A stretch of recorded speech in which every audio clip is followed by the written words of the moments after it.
Bismillahirrahmanirrahim. Assalamualaikum warahmatullahi wabarakatuh. Innal hamdalillah nahmaduhu wa nasta'inuhu wa nastahdihi wa nastaghfiruh wa na'udzu billahi min shururi anfusina wa sayyiati a'malina. May yahdihillahu fala mudilla lahu wa may yudlil fala hadiya lahu. Asyhadu an la ilaha illallah wahdahu la syarika lah wa asyhadu anna Muhammadan abduhu wa rasuluh. Allahumma salli wa sallim wa barik ala nabiyina Muhammad wa ala alihi wa ashabihi wa man tabi'ahum bi ihsanin ila yaumiddin wa ba'du. Ya ayyuhalladzina amanu taqullaha haqqa tuqatih wa la tamutunna illa wa antum muslimun. Ya ayyuhan nasu taqu rabbakum alladzi khalaqakum min nafsin wahidah wa khalaqa minha zawjaha wa batha minhuma rijalan katsiran wa nisaa'a واتقوا الله الذي تساءلون به والأرحام إن الله كان عليكم رقيبا يا أيها الذين آمنوا اتقوا الله وقولوا قولا سديدا يصلح لكم أعمالكم ويغفر لكم ذنوبكم ومن يطع الله ورسوله فقد فاز فوزا عظيما فإن أصدق الحديث كتاب الله وخير الهدي هدي محمد صلى الله عليه وسلم وشر الأمور محدثاتها وكل محدثة بدعة وكل بدعة ضلالة وكل ضلالة في النار. Ikhwah fillah rahimakumullah, bapak-bapak, ibu-ibu, calon bapak dan calon ibu, rekan-rekan, teman-teman semuanya. Alhamdulillah kita bersyukur kepada Allah, sore hari ini diperkenankan kembali untuk hadir di majelis ilmu di masjid yang dimuliakan oleh Allah Subhanahu wa taala. Tidak ragu, tidak syak bahwa tempat yang terbaik di muka bumi ini adalah masjid, dan sebaik-baik apa yang dilakukan di masjid adalah berzikir. Di antara makna zikir adalah belajar mempelajari ayat-ayat Allah Subhanahu wa taala, hadis-hadis Rasulullah sallallahu alaihi wasallam yang bisa membuat kuat iman dan bertambah ketakwaan kita, dan juga bertambah solidaritas kita, kehidupan sosial kita dengan sesama saudara, dan saling mengingatkan wa tawassaw bil haqq wa tawassaw bis sabr, saling mengingatkan ketaatan, mengingatkan kesabaran, dan juga mungkin dengan wasilahnya bertemu kita bisa saling membantu sampai di hal-hal yang lebih lebih dalam lagi antara sama saudara, Begitu. Inilah salah satu hikmah kita hadir di majelis ilmu. Kita akan lanjutkan kajian kita pada kesempatan kali ini, Mungkin nanti temanya, Kang Adi, kitabnya jangan kitab nikah. Ini kan hadis-hadisnya seperti kita hadis persiapan nikah. Jadi ibu-ibu mungkin sebagian melarang suaminya jangan hadir, nanti terprovokasi sama Ustaz Anfal. Padahal ini hadisnya di dalamnya tentang keluarga, Ya, mic yang buat ke Ahmad. Oh ini kan hadis-hadisnya tentang keluarga, ya, tentang nikah, tentang nanti bagaimana mengasuh anak, ya. Jadi gak usah ibu-ibu melarang suami untuk datang pada pengajian yang ada tema nikah, kan? Ada yang melarang nggak, Kang Billy? Enggak ada, alhamdulillah. Insyaallah istri-istri yang salihah, ya. Baik, kita akan baca bab selanjutnya dalam kitab Sahih Bukhari ini, hadis-hadis tentang keluarga, kitab nikah. Di dalamnya ada hadis-hadis keutamaan menikah, keutamaan berkeluarga, dan lain selanjutnya yang akan kita bacakan. Bab yang keempat sekarang,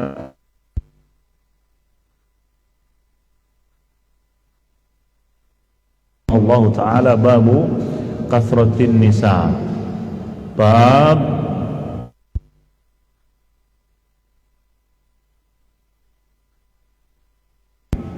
ini udah katanya Ustaz Anfa, bukan Ustaz Anfa, Imam Bukhari,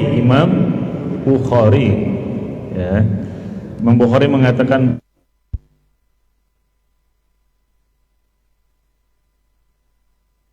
hadatsana Ibrahim dan Musa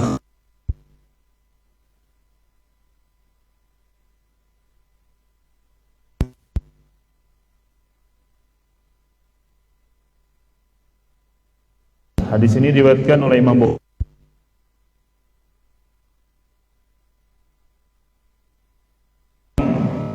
Tabi'in, ya. Atau kalau dengar antum atau ini seorang apa? Tabi'in.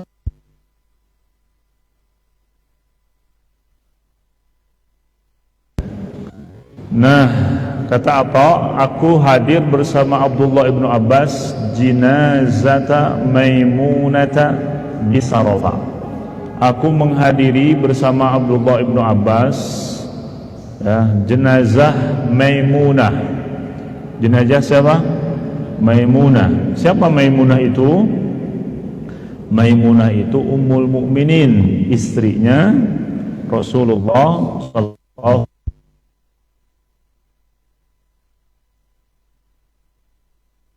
sallallahu alaihi wasallam. Nah, Maimunah ini lahirnya tahun 27 sebelum hijrah. Menikah dengan Rasulullah pada tahun 7 Hijriah.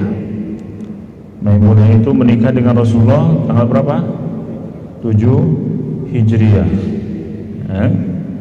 Berarti usia berapa dinikahi oleh Rasulullah? Ayo, siapa yang paling cepat matematikanya? Lahir 27, menikah 7 Hijriah, tinggal ditambah 27 tambah 7. Hah? Bukan 27, salah saya ingatan. 29 tambah 7 berapa? Ya, 36 tahun. Berarti ditikahi oleh Rasulullah usianya berapa?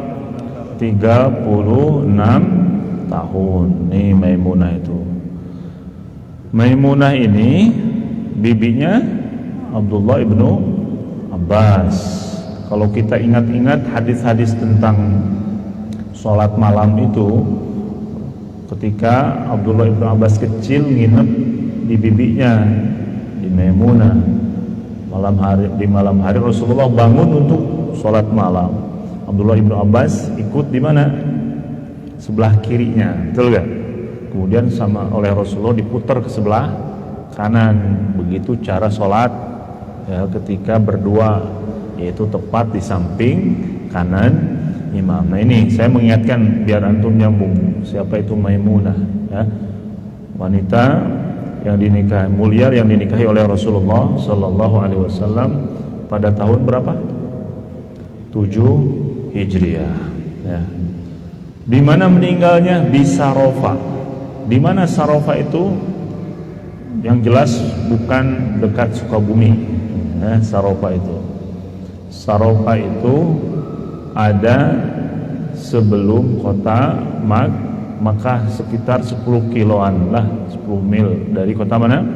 Kota Makkah. Yang pernah ke kota Makkah, yang lewat Madinah, pasti akan melewati makamnya beliau ini, Maimunah. Di sebelah kanan ada gerbang, ya, gerbang masuk kota Makkah sebelum Masjid Tan'im, Masjid Aisyah. Nah, di sebelah kanan ada Kubah.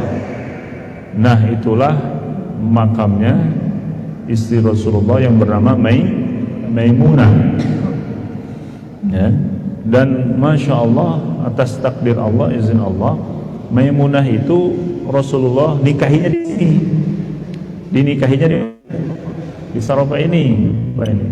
Meninggalnya tepat di tempat Rasulullah menikahinya. Jadi malam pertamanya di sana, malam terakhir dalam hidupnya di sana, dan dimakamkan di sana pula.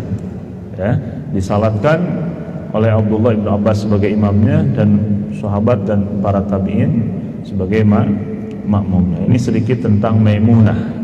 Jadi kalau antum nanti ke Mekah atau ke Madinah, mudah-mudahan segera panggil ke sana. Ingat perkataan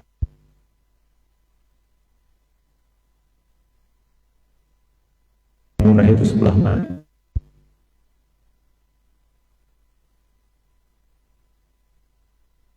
Kalau tidak tahu, kasih tahu sama antum bahwa sebelum gerbang masuk kota Mekah sebelah kanan. Nah, di sana akan melihat.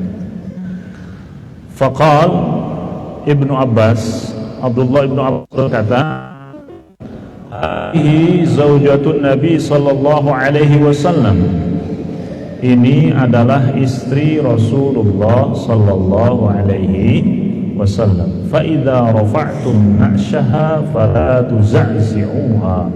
Kalau mau mengangkat mayatnya maka harus hati-hati, pelan-pelan.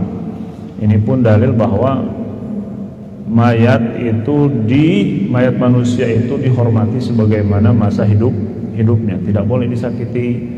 Makanya kita harus belajar nanti itu tata cara memandikan. Ya, tata cara memandikan tuh enggak sembarangan, enggak. Misalnya mau udah meninggal ini misalnya diperut, dilempar, tak, ya, dengan ada ilmunya.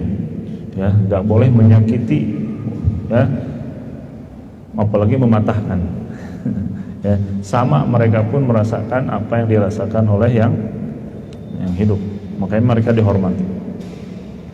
Wala tuzalziluha warfuqu, ya, berlemah lembutlah ketika membawanya, ketika memandikannya, ketika mengkafaninya, ketika menguburkannya. Apalagi ini adalah istrinya siapa? Rasulullah sallallahu alaihi wasallam. Dan kita tahu istri Rasulullah pasti sebagai istri Rasulullah juga di mana? Di surga. Karena para istri atau para suami akan melanjutkan kehidupan keluarganya sampai di surga ketika keduanya adalah orang-orang yang bertakwa, akan berlangsung, ya, cintanya akan berlangsung, bukan hanya di dunia saja. Ya, itu. Kemudian Abdullah bin Abbas mengatakan, kana indan Nabi sallallahu alaihi wasallam tis'un, kana yaksimu li thamanin wa la yaksimu li wahidatin. Kata Abdullah bin Abbas, Rasulullah sallallahu alaihi wasallam itu ketika meninggalkan 9 istri. Ya, ketika Rasulullah meninggalkan 9 istri, karena dua istri yang terdahulu sudah meninggal.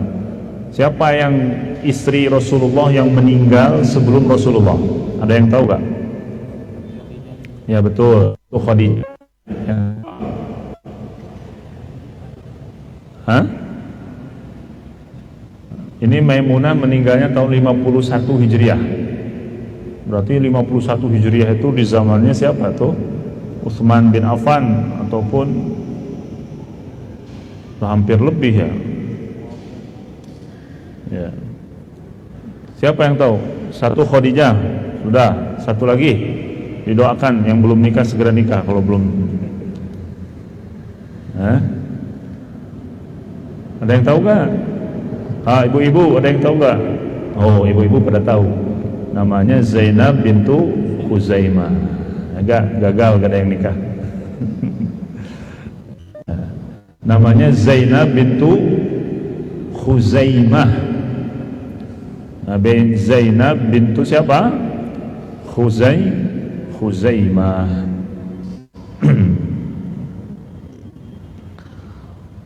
Baik. Berarti istrinya berapa yang tercatat? 11. Ya, 2 meninggal sebelum wafat, 9 ditinggalkan wafat. Ada sebenarnya satu lagi, Maryah Kibtiyah, seorang hamba sahayang yang dimerdekakan, yang Rasulullah mempunyai anak darinya yang bernama Ibrahim, dari Maryah Kibtiyah. Beliau memiliki anak namanya siapa? Ibrahim, yang meninggal masih kecil, ya, yang masih kecil. Baik. Kemudian Abdullah bin Abbas mengatakan punya istri 9 Rasulullah itu, tapi dibagi malam-malamnya untuk 8 saja. Kenapa dibagi malamnya untuk 8 saja, bukannya istrinya 9? Karena ada istri Rasulullah kedua setelah wafatnya Khadijah. Setelah wafatnya Khadijah, Rasulullah sallallahu alaihi wasallam menikah dengan seorang wanita yang bernama Saudah. Bernama siapa? Saudah bintu Damai dan Sejahtera. Baik. Sebelum kita bahas pembahasannya, baca lagi hadis yang kedua.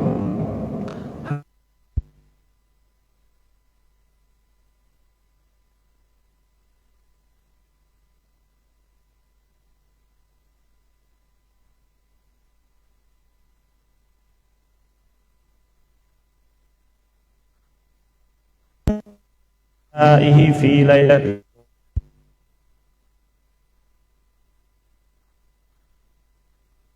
salam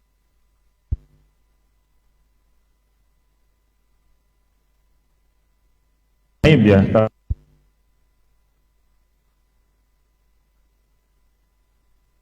satu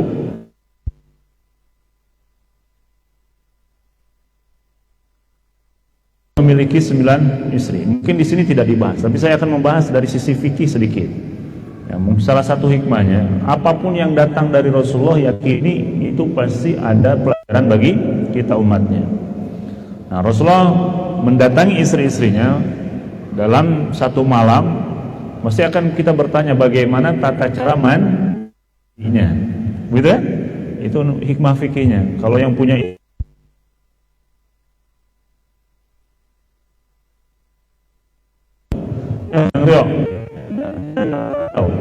maka Rasulullah mengajarkan, jadi kalau misalkan yang punya istri 4, di malam itu antum datangi semuanya istrinya, maka tata cara mandinya bisa mandi setiap kali apa? Datang istri pertama antum mandi, datang lagi, kemudian setelah itu apa? Mandi lagi. Bisa dirapel. Tahu dirapel, mandinya di terakhir yang ke-9 seperti yang Rasulullah SAW lakukan. Keduanya Rasulullah mencontohkan itu. Jadi jangan ngeres dulu, oh, ini adalah hadis menceritakan. Kita yakin yang datang dari Rasulullah itu pasti ada pelajaran. Tapi terkadang akal kita belum sampai ke sana. Jadi selalu positif thinking ketika mendapatkan hal-hal yang seperti ganjil. Kalau hadisnya sahih, kedahulukan iman kita, pasti ini adalah benar. Hanya saja saya belum paham apa maksudnya. Begitu setiap kali kita mendapatkan hadis Rasulullah sallallahu alaihi wasallam, jangan dikedepankan protesnya dulu ya, sami'na wa ata'na. Kemudian ketika itu setelah datang ilmu kepada kita, alhamdulillah, berarti hikmahnya sudah nyampe. Maka saya beritahukan salah satu hikmahnya itu, memberitahukan kepada kita bahwa apa? Pertama, tata cara mandi. Kedua, bolehnya.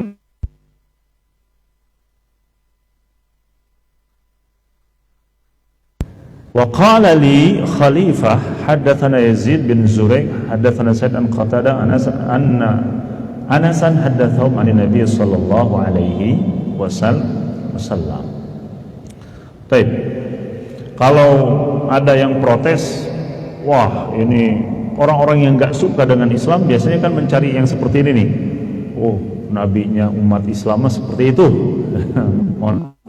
Hal-hal negatif. Ya, padahal kalau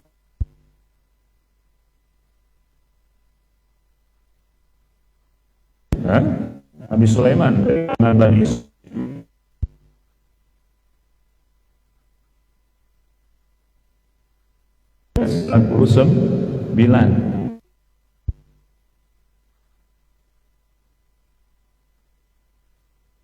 apa yang dilakukan oleh Rasulullah, beliau mengatakan la'atufan, aku akan istri-istriku dalam semalam ini.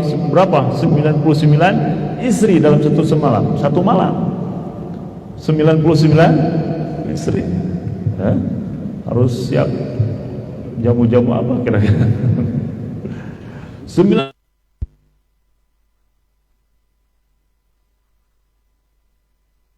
Setiap istriku ini akan lahir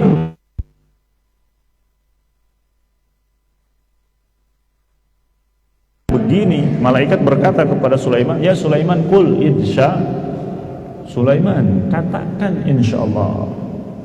Tapi Nabi Sulaiman lalai saking semangatnya.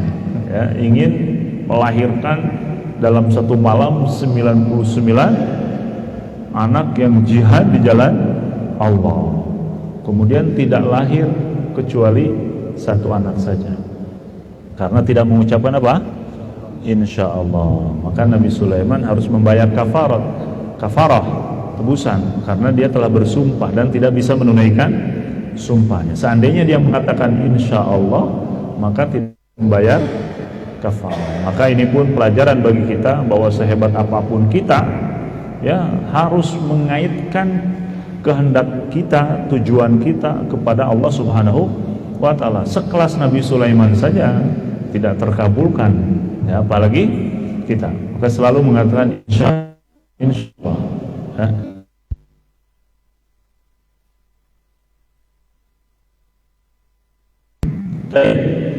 ya. Jadi bukan sesuatu yang datang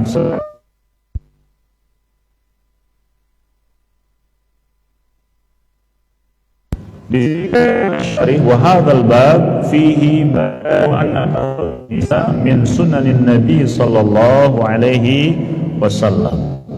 Bab ini menceritakan bahwa memiliki banyak istri itu adalah di antara sunnah Nabi sallallahu alaihi wasallam.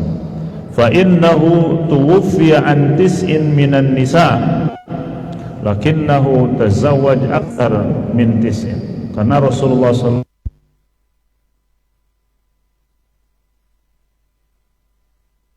kan berapa istri? Berapa istri tadi? 9 istri. Yang duanya telah wafat. Saya tanya lagi, mudah-mudahan masih ingat, ya. Siapa yang dua itu? Khadijah sama insyaallah betul, Zainab bintu Khuzaimah. Alhamdulillah. Baik. Jadi kalau ditanya, ya, sunnah Rasulullah SAW afdalnya laki-laki itu memiliki lebih dari satu keutamaannya, ya, keutamaannya. Tapi ada tapinya. Siapa yang utama memiliki lebih dua istri itu? Memiliki satu istri itu orang yang sudah mampu.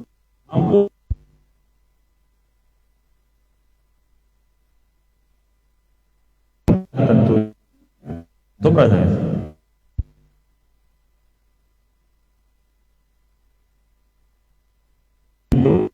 ya.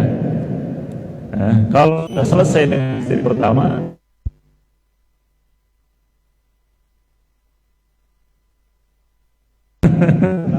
udah khatam dari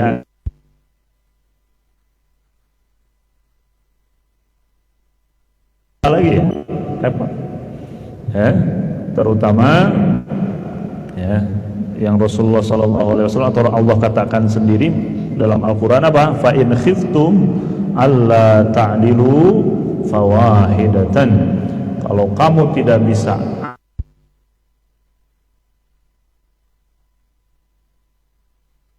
jadi kalau ditanya paling utama punya istri itu satu atau dua atau tiga atau empat, kalau ditanya secara umum semakin banyak istri semakin utama. Nanti akan ada hadisnya. Tapi kalau tanya ke masing-masing individu siapa yang paling banyak, yang paling bagus banyak istri, ya tergantung kondisi.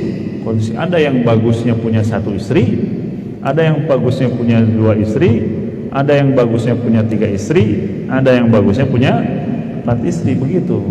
Kalau antum wajah-wajahnya udah cocok. Ya. Paham insyaallah? Nah, jadi tidak bisa dimutlakan bahwa semua kita harus memiliki lebih dari satu. Walaupun di dalam Al-Quran ya banyak, ya, memotivasi kita bahwa salah satu tujuan dari pernikahan adalah menjaga keturunan. Allah Subhanahu wa ta'ala pernah memuji orang-orang Bani Israel dengan mengatakan di dalam surah Al-Isra ayat 6, wa ja'alnakum aktsara nafira.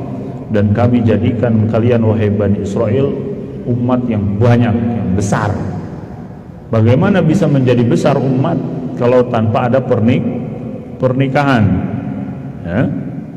Itu Bani Israel yang dulu, Bani Israel yang sekarang sedikit. Ya, di Israel itu menurut statistik ya gak pernah bertambah-tambah, karena orang-orangnya pertama yang nikah pun gak mau punya anak, ya, yang tidak nikah pun yang banyak, ya, yang nikah laki-laki dengan laki-laki legal, perempuan dengan perempuan juga boleh kayak gitu. Maka orang-orang Bani Israel tidak bertambah. Beda dengan orang Palestina yang sering saya sampaikan. Palestina itu setiap tahun, mungkin setiap bulan, terutama Ramadan, habis berapa ribu, ya, tapi tidak habis-habis, karena mati satu tumbuh 1000, mati satu malamnya lahir 10. Begitu.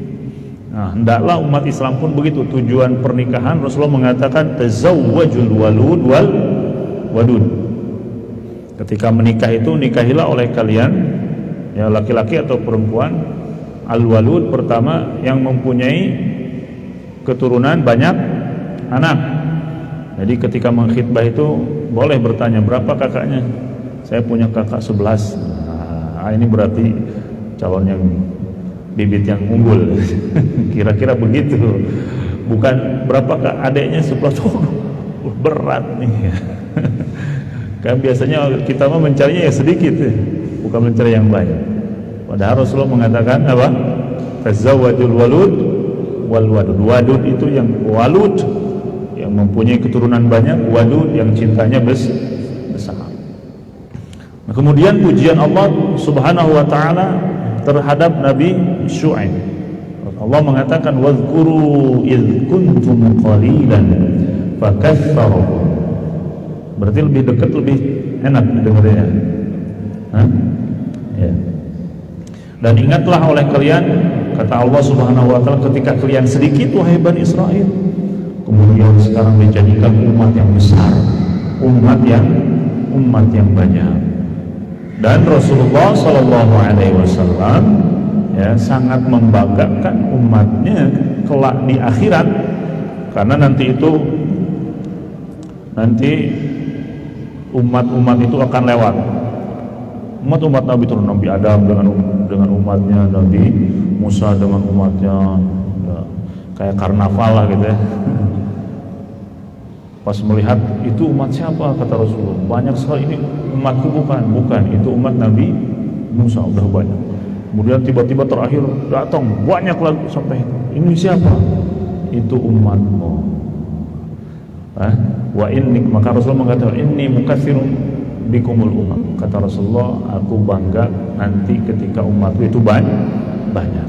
Maka selamat bagi yang sudah berkeluarga dan memiliki anak yang banyak, berarti membantu program Rasulullah sallallahu alaihi wasallam.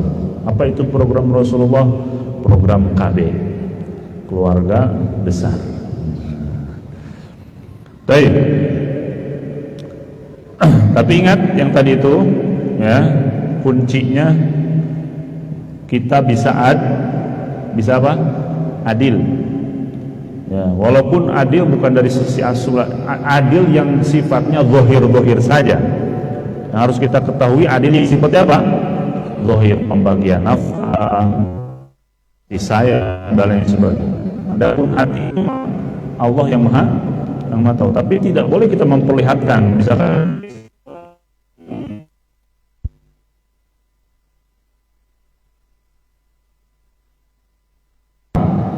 begitupun sebaliknya, ya, simpan di hati, ya, kelebihan itu. Karena manusia itu pasti, kita punya teman, beda kan kecintaan kita terhadap si fulan, si A, si B, begitu kan? Nah, karena ada yang sudah punya istri 2 belum? Bisa? Belum ya? Artinya begitu, ya, adil itu adil dalam sifat yang zahir, memberi nafkah. Tentunya adil itu bukan istri 1 dikasih 1 juta, istri kedua dikasih 1, itu bukan. Yang disebut adil itu apa? Sesuai proporsi. Kita punya anak yang 1, Apakah adil itu semuanya 10.000? Adil 10.000, atau yang SMA dikasih 20.000 karena kebutuhannya berbeda, yang ongkos, yang SD 10.000? Itu yang adil, itu yang sesuai, itu bukan harus sama. Adil itu tidak harus sama.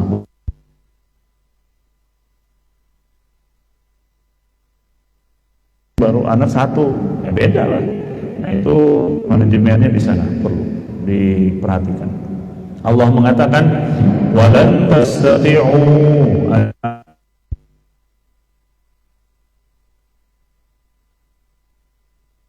al-maili fatadharuha kal-mu'allaqah. Walan tastati'u, Allah memakai lan. Lan itu dalam bahasa Arab ungkapan pokoknya sama sekali kamu tidak akan bisa berbuat adil, ya, di antara para wanita. Walaupun kamu bersungguh-sungguh ingin berbuat adil, maka paling tidak kata Allah Subhanahu wa taala, jangan sampai meninggal kamu mencintai salah satunya kemudian mencampakkan yang lain, ya. Kal mu'allaqah. Mu'allaqah itu terkatung-katung, nggak boleh seperti itu, ya. Kalau masih mentalnya seperti itu, berarti belum cocok untuk mempunyai dua istri, ya. Jadi harus sudah bisa memanage hati. Paham ya, insyaallah. Jadi yang disebut adil itu dalam hal-hal yang zahir. Baik, hadis yang selanjutnya. Udahlah, itu hadis selesai. Biar kita pindah ke hadis yang lain. Qala al-Imam al-Bukhari rahimahullah, haddatsana Ali bin al-Hakam al-Ansari, haddatsana Abu Awanah an Rukbah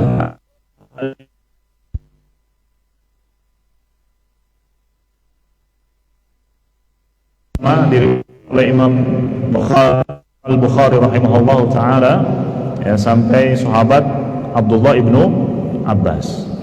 Abdullah ibnu Abbas bertanya kepada Sa'id ibnu Jubair, hal tazawwajta, wahai Sa'id, apakah kamu sudah menikah?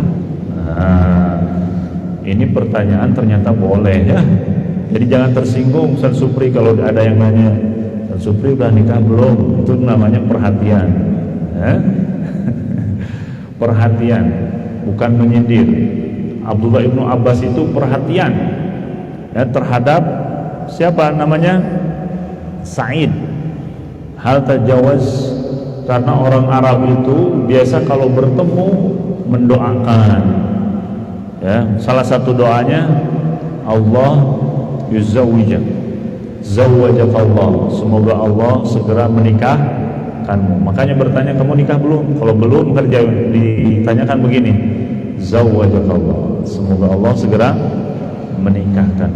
Walaupun itu doa itu di lisan orang Indonesia jarang, nggak tahu karena di Arab itu susah nikah atau di Indonesia gampang nikah. Ya, karena susahnya sering didoakan, karena saking mudahnya seperti mudah-mudah saja di Indonesia mah tinggal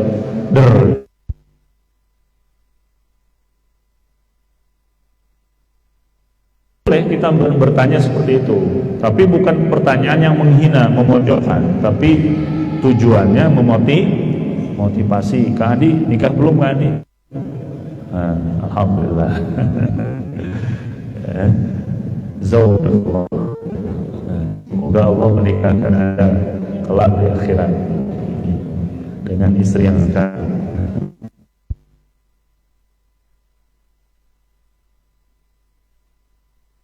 Sa'id bin Jubair belum. Qultu la, Abdullah, aku belum nikah. Qala, Abdullah bin Abbas mengatakan, fatazawwaj, fa inna khaira hadhihi ummah aktsaruha nisaa. Kalau begitu segera menikah, karena sebaik-baik umat Rasulullah adalah yang paling banyak wanitanya.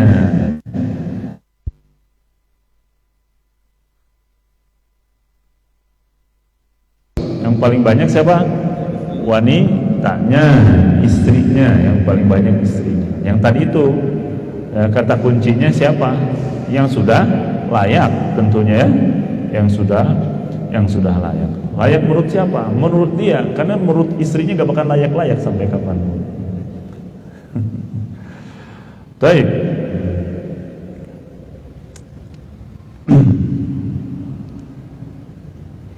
Hadis yang selanjutnya, qala al-Imam al-Bukhari rahimahullah,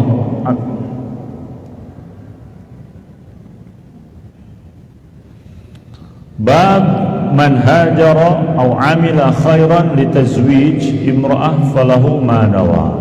Bab orang yang berhijrah ataupun beramal kebaikan dengan niat mau menikahi seorang wanita. Orang yang hijrah, misalnya sekarang kan musim hijrah nih, ataupun beramal baik, itu niatnya harus karena Allah, ya, tidak boleh karena wanita. Maka Rasulullah SAW dalam hadis yang sering kita dengar, bahkan sebagian kita sudah menghafalnya, ya, Imam Al-Bukhari rahimahullah meriwayatkan hadis ini dari guru beliau. Qala al-Imam Bukhari haddatsana Yahya ibnu Qaza'ah qala haddatsana Malik an Yahya bin Sa'id an Muhammad bin Ibrahim ibn al-Harith an Alqamah bin Waqqas an Umar ibn al-Khattab. Qala, apa hadis ini? Hafal kan? Hadis nomor 1 di kitab Arba'in. Ingat tentang niat, innamal a'malu binniyat. Dalam riwayat Imam Bukhari begini, al-amalu binniyat. Amal itu, perbuatan itu, kualitasnya tergantung niatnya. Ya. Kita datang ke sini, ya, dalam jam yang sama, duduk bareng bersama dalam majelis yang sama, masjid yang sama, ustadznya sama, ya. Terus pulang ke rumah, pahalanya sama gak? Pahalanya sama? Berbeda-beda, tergantung sehebat apa niat kita sebelum berangkat.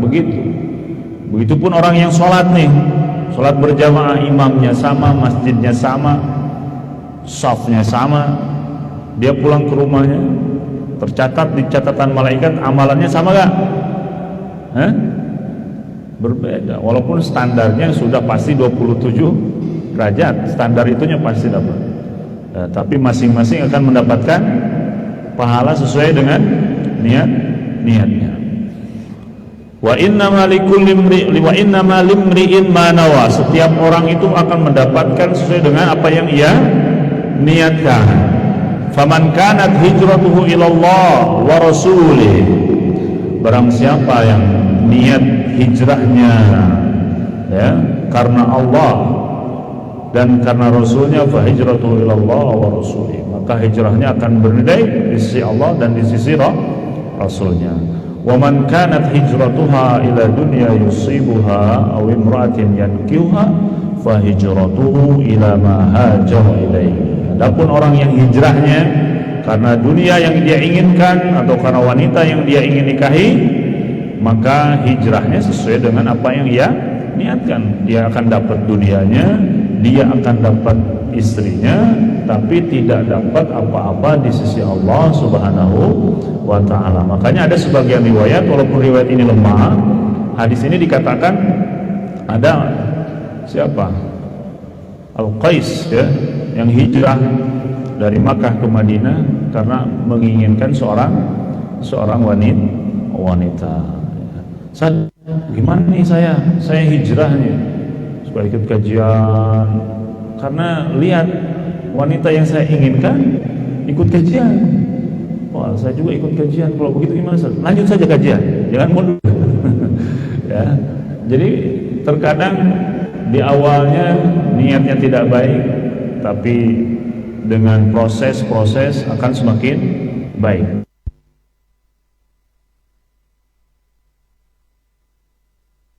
Ria.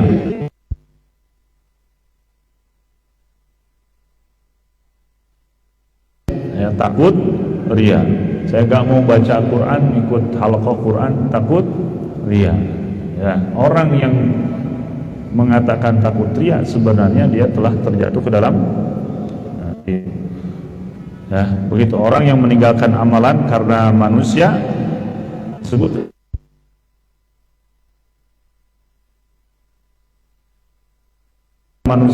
apa?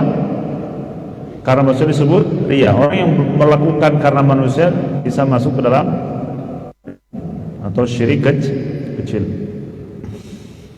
Baik. Jadi hendaklah hijrah ini, ya, beramal soleh ini tidak dikaitkan dengan satu apapun, walaupun tujuannya untuk mendapatkan istri. Saat saya sudah nikah, dulu saya niat hijrahnya dapat istri. Gimana sekarang? Ya lanjutkan. Ya, istrinya lanjutkan, kajiannya lanjutkan, berubahnya lanjutkan. Karena kita itu memang manusia. Manusia itu perlu diiming-iming. Makanya selalu dalam hadis-hadis itu, dalam Al-Quran disebut dunia apa, surga, neraka. Karena manusia ini suka tertarik dengan keutamaan, hadiah, dan begitu. Itu wajar, sifat fitrah manusia. Yang perlu kita lakukan adalah perbaiki diri kita sehingga kita menuju orang yang ikhlas di sisi Allah Subhanahu wa taala. Dan makanya ikhlas itu susah, butuh proses lama. Kapan selesainya? Ya, sampai kita meninggal. Gak ada orang yang ikhlas besoknya jadi ikhlas lagi, begitu. Terkadang nih kita duduk, ustaz yang duduk di sini mungkin pertamanya ikhlas, di pertengahan tiba-tiba ada niat yang lain. Maka ikhlas itu sebelum, ketika, dan sesudah harus diperhatikan.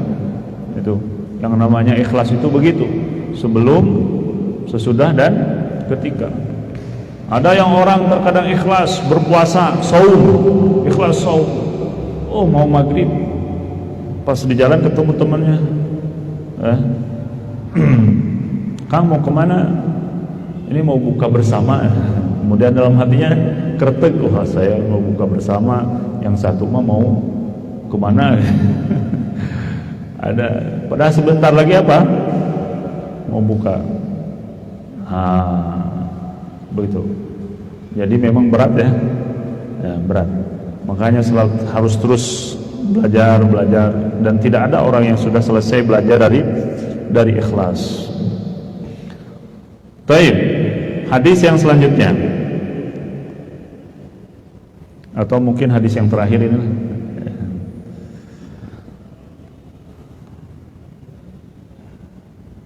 Sepertinya ada hadis yang ketinggal ya.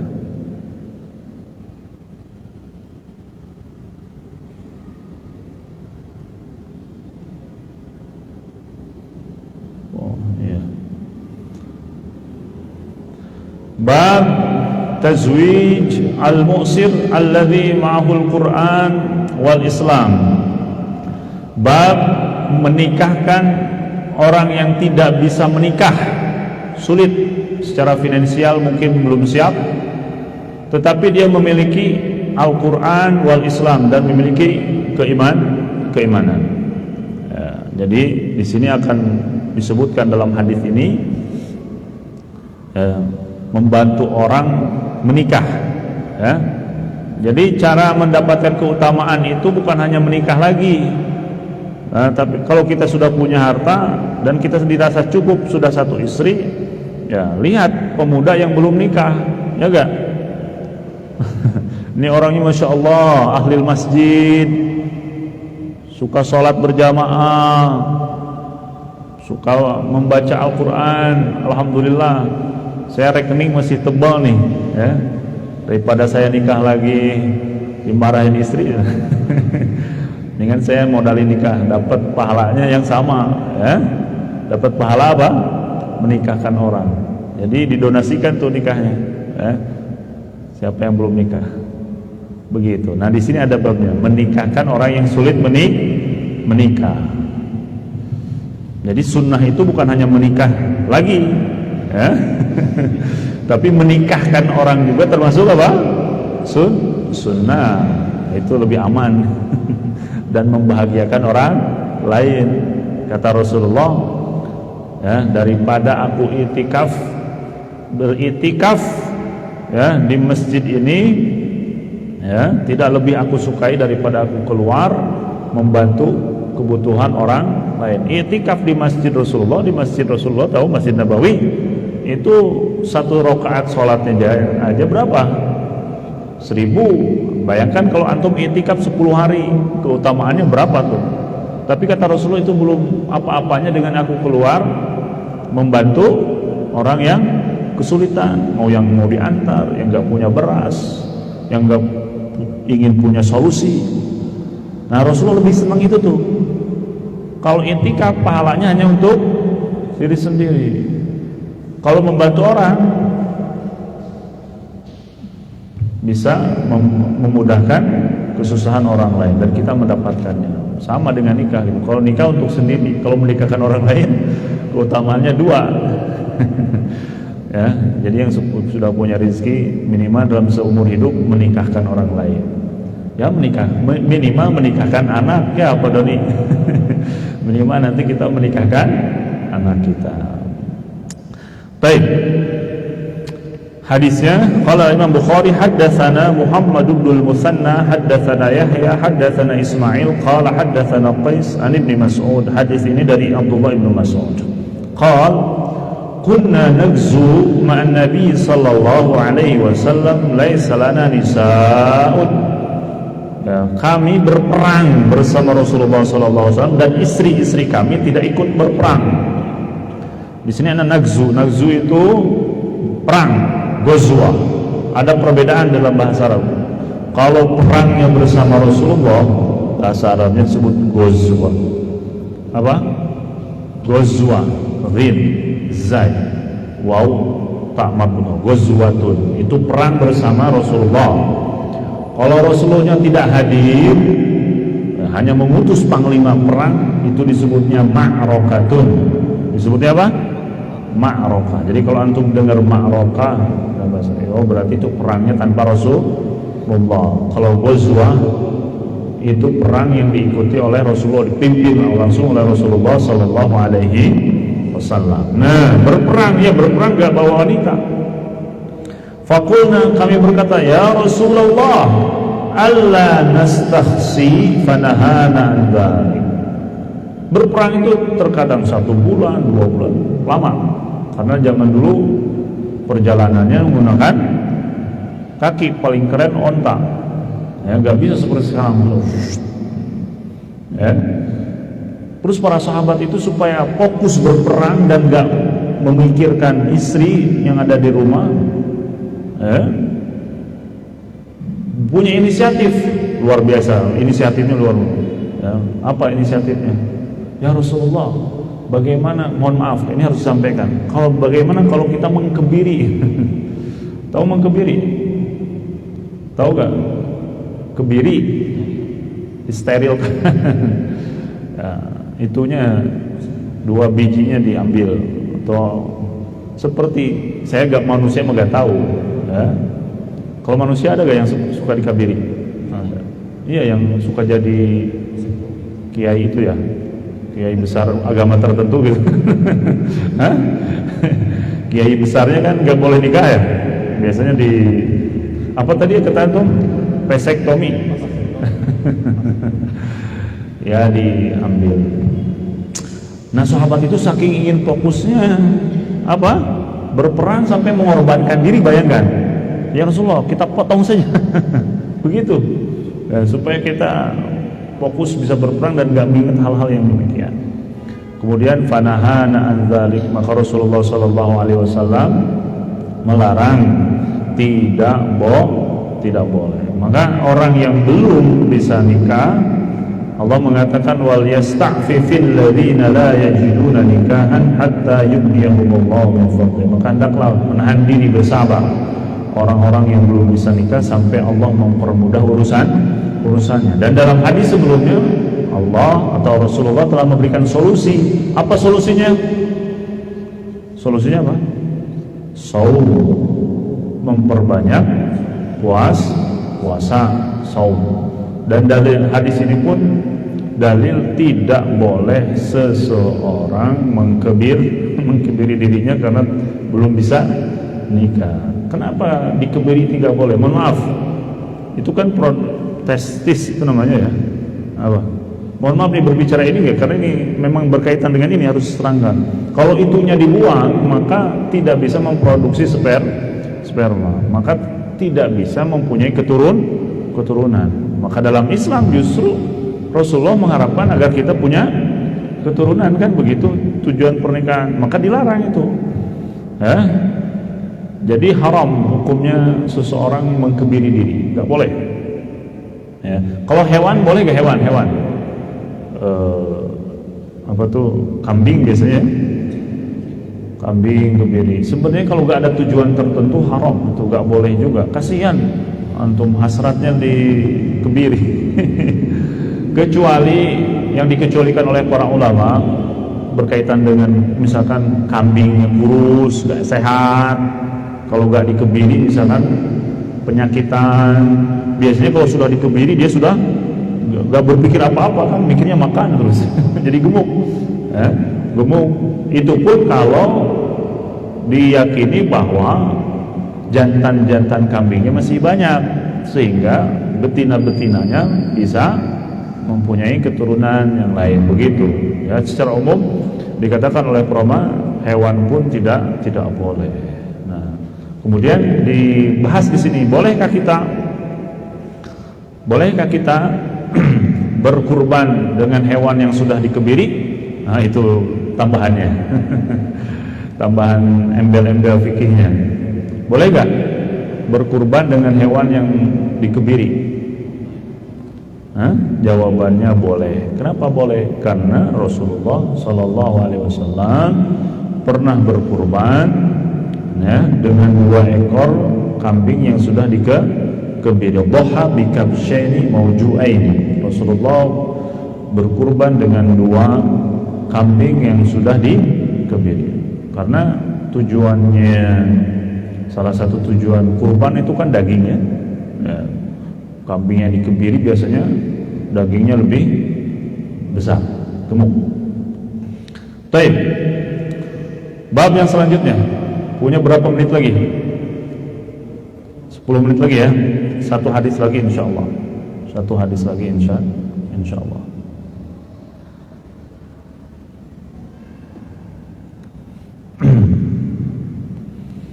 Bab qaulir rajul li akhihi, perkataan seseorang kepada saudaranya, undur ayya zaujatayya syi'ta hatta anzila laka anha, rawahu Abdurrahman bin Auf. Hadis ini akan bercerita tentang bolehnya seseorang menawarkan kepada saudaranya untuk menikahi salah satu istrinya yang sudah dicerai. Ini kita akan fokus menceritakan.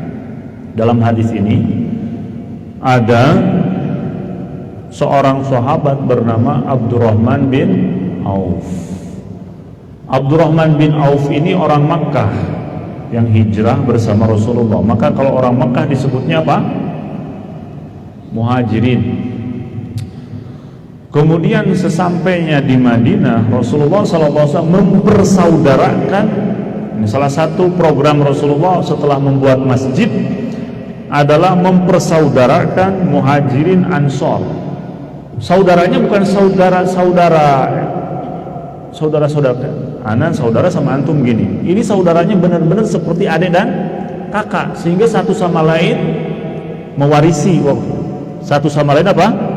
Mewarisi. Jadi kalau misalkan Kang Fikri sama Kang Adi disaudarakan, nanti misalnya meninggal Kang Fikri, waktu itu ini contoh, maka harta Kang Fikri sebagiannya bisa diwariskan ke Kang Adi. Itu persaudaraan sampai datang ayat tentang waris itu masih berjalan. Nah, banyak yang disaudarakan, salah satunya Abdurrahman bin Auf dengan Sa'id bin Rabi', saudarakan.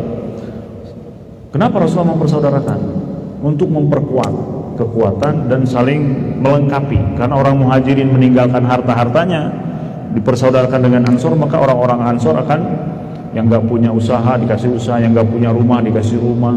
Nah, contohnya ini Sa'ad bin Ar-Rabi ini ketika dipersaudarakan menawarkan kepada Abdurrahman bin Auf, wahai Abdurrahman bin Auf, ya, aku punya 2 kebun, satu silakan ambil, ya, satunya untukku. Aku punya 2 rumah, satunya untukmu, satu untukku. Aku pun punya 2 istri. Luar biasa ya. Sampai istri ditawarkan. Ini tidak ada sehebat orang-orang Ansor kehebatan. Maka Allah mengatakan wa yu'thiruna ala anfusihim walau kana bihim khassasah. Dalam surah Al-Hasyr, orang-orang Ansor itu terkena dengan ithar. Tahu ithar? Ithar itu mendahulukan orang lain daripada diri sendiri. Ini ithar itu kelas dermawan yang paling tinggi. Ya, kalau karam dermawan itu biasa. Sesuatu yang di atas dermawan itu adalah ithar. Apa? Ithar. Ithar itu apa? Mendahulukan orang lain daripada diri sendiri. Itu banyak dilakukan oleh para sahabat. Ya, dia lapar, yang lain lapar, tapi makanan dikasih kepada orang lain, padahal dia juga sama-sama lapar. Kisah yang paling mengharukan adalah dalam peperangan itu. Kalau nggak salah dalam peperangan Mu'tah, kalau nggak salah, ada orang yang mau meninggal, mungkin patah tangannya, mungkin patah kakinya, mau minum. Ketika mau minum, dia melihat di pinggirnya ada yang teriak kesakitan, sementara air cuma itu yang ada. Kata dia, itu kasih kepada saudara saya, dia lebih membutuhkan dariku. Itu padahal dia sakaratul maut. Bayangkan kalau kita mah jangankan sakaratul maut, ya gak? Haus biasa ada air, teman kita mau minum, saya juga haus, ya. Cari air di sana. Dia dibawa airnya ke si bapak itu. Ketika sudah sampai mau diminum, dia melihat di pinggirnya apa? Orang yang sama haus membutuhkan air. Kemudian kasih ke teman saya, sampai ke 4 orang. Kata yang keempat itu, kasih itu yang teman saya yang masih pas disemperin. Yang pertama itu sudah meninggal, yang ini sudah. Akhirnya semuanya meninggal tanpa meminum air tersebut. Coba bayangkan di apa itu, dalam kondisi yang sangat kritis masih memikirkan orang lain. Makanya susah mengejar keimanan para sahabat itu, ya. Nah, begitulah ithar orang Ansor. Kemudian Abdurrahman bin Auf. Nah, saya mau bertanya, kalau antum ini, saya punya rumah nih 2, satu buat antum, ya. Saya punya mobil 2, satu buat antum. Kalau istri mah gak mungkin lah sekarang. Apa yang antum mau lakukan? Jazakallah khair, kan udah selesai lah. Jazakallah khair, saya bawa halal pemberian. Tapi Abdurrahman bin Auf itu izzah, punya kemuliaan martabat tinggi, seorang muhajirin. Jadi 2, yang satu dermawan ithar, yang satu juga mempunyai apa? Izzah.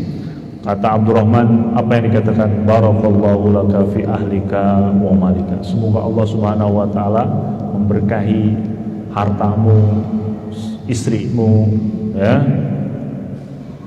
Satu yang aku minta, aku gak minta rumahmu, aku gak minta istrimu, aku gak minta ladangmu. Apa? Dullani ala su, tunjukkan aku di mana pasar Madinah. Itu luar biasa, ya. Tunjukkan di mana pasar Madinah. Artinya dia mau berbisnis, mau berdagang, karena dia seorang pedagang. Abdurrahman bin Auf itu terkenal. Dikatakan kalaupun dia menjual apa? Menjual debu pasti akan laris, saking hebatnya marketing. Jadi mungkin HP ini bisa jadi emas. Ya, saking hebatnya apa? Dalam berbicara. Kan begitu. Saya tuh kalau pulang ke Pelabuhan Ratu gak berani beli ikan di pasar, karena saya gak tahan dengan sihir pembicaraan. Jadi mau beli 1 kilo tiba-tiba jadi 3 kilo pulang. Kadang bicara, akhirnya sadar-sadar keluar kita sudah beli banyak. Padahal tujuannya bau 1 kilo. Luar biasa. Ya, makanya saya kalau mau beli telepon teman, tolong. Nah begitu. Ini sosok Abdurrahman bin Auf. Nah, kemudian Abdurrahman, di mana ini kaitannya dengan nikah ya? Nah, di sini. Fa'atasu, kemudian Abdurrahman bin Auf pergi ke pasar, farabaha syai'an min aqitin wa syai'an min samin. Beliau menjual susu kering dan mentega. Akhirnya dalam waktu yang dekat sudah terkumpul uang. Fara'ahu Nabi sallallahu alaihi wasallam ba'da ayyam wa alaihi wa barrun min sufratin. Kalau enggak salah 6 bulan atau berapa, tiba-tiba lewat ke depan Rasulullah, dia sudah pakai baju yang seperti baju yang lumayan bagus, kemudian asar za'faron. Orang Arab ketika itu kalau ada bekas minyak za'faron ya, itu tandanya setelah nikah. Maka Rasulullah juga nanya, ya, mahyam ya Abdurrahman, ada apa gerangan wahai Abdurrahman, ya, kamu memakai minyak za'faron nih. Faqala tazawwajtu ansariyah, wahai Rasulullah, aku telah menikahi seorang wanita Ansor. Qala fama sukta, apa yang kamu apa maharnya? Qala waznu nawatin min dhahab, emas sebesar biji kurma. Ya lumayan ya. Nawat itu kurma yang ya, katakanlah sebesar biji kurma. Berapa gram kira-kira ya? Kemudian qala aulim walau bisa, kata Rasulullah, kalau begitu wahai Abdurrahman, buat walimah walaupun hanya menyembelih seekor kambing. Maka hadis ini ya, hadis ini pertama tadi tentang penawaran seseorang untuk menikahi istrinya ketika sudah apa? Sudah dicerai, dan ini pun belum turun ayat hijab. Artinya orang-orang masih boleh melihat istri orang lain ketika itu. Tapi ketika sudah turun hijab kan semuanya tertutup, tidak bisa ya. Kemudian dari hadis ini pun bahwa yang namanya mahar itu adalah rukun nikah. Nikah itu harus ada mahar ya. Mahar walaupun apa? 1 gram, 2 gram, setengah gram, 1 on ya. 1 on perak ataupun 1 truk batu. Boleh ya, kalau misalkan bahkan sampai baju pun boleh jadi mahar ya. Kan Rasulullah pernah tadi dalam hadis sebelumnya memanggil ada seorang wanita mau menghadiahkan dirinya kepada Rasulullah, tapi Rasulullah tidak menghendakinya. Kemudian Rasulullah bertanya, siapa yang mau menikahi wanita itu? Sahabat, saya Rasulullah. Nah, kamu punya apa? Ya, coba pergi ke rumah. Pulang ke rumahnya, gak punya apa-apa. Kata Rasulullah, iltamis wala khataman min hadid, cari walaupun apa? Cincin terbuat dari, cari lagi, gak ada lagi. Pulang, kamu punya apa? Saya punya selendang. Tahu selendang? Sarung ke bawah saja, sarung yang suka dipakai orang-orang ihram haji dan umrah. Orang-orang Arab di zaman Rasulullah, para sahabat, bajunya itu doang. Jadi telanjang dada laki-laki itu. Yang paling keren ya tambah selimut yang di atasnya itu. Nah dia punya ini doang tuh. Ya Rasulullah, saya punya sarung ini saja. Kalau saya mau sholat gimana? Kasih. Akhirnya kata Rasulullah, kamu punya hafalan? Punya Rasulullah. Ya udah, saya nikahkan kamu dengan hafalan yang kamu miliki. Akhirnya dia nikah dengan hafalan Qur'annya. Ya, jadi boleh menikahkan orang dengan hafalan Quran. Ini pun pada wanita bahwa jangan terlalu memberatkan calon-calon para suami dalam tapi saya percaya di Indonesia mahar itu tidak jadi masalah ya. Kalau di negeri Arab di sana mahar itu makanya banyak yang terlambat nikah karena mengumpulkan untuk mas kawinnya besar. Kalau di kita 10.000 jadi.